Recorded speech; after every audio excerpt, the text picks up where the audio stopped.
Minyo, nagyod ka dong. O ma, finally. Mubalik na ko sunod si Mana sa Dubai. O, kamo na ang habilin ini ma ha? Ni Krista. O ni Lucas. Sure nagyod ka, day. Nga di ka na mo balik sa Dubai. Oo, ma. Di na magod masugot si Gino. Dini ka na lasbay. Matiman pa rin si Lucas. O sa pa, salig ko ni Mama.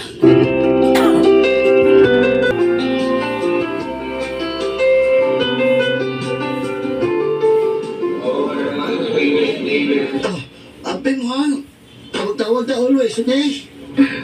Ikaw sa dito, ha? Kung di gani mayo imong lawas, dili ato og duty. Okay, I love you. I love you too. Lina, si ate niyo ha, pag-asusiha sila sa Mama sabay, okay? Okay, kuya. Ako'y bahala. Pila na kaadlaw, sukadwa si Dong Gino.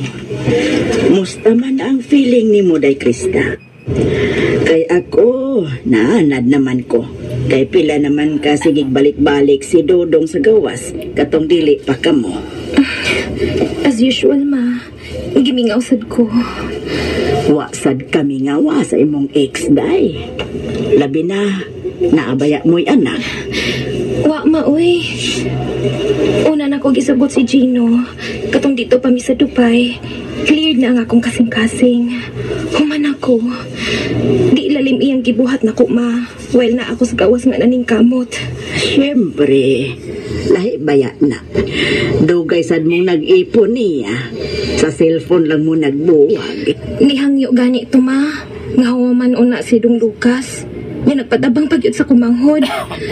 Wa ako ni sugot. Kay klaro man ang among sabot daan ni Gino, ma. Nga una huwaman ang bata. Igbalik nag-uli ni Gino diri sa Pinas.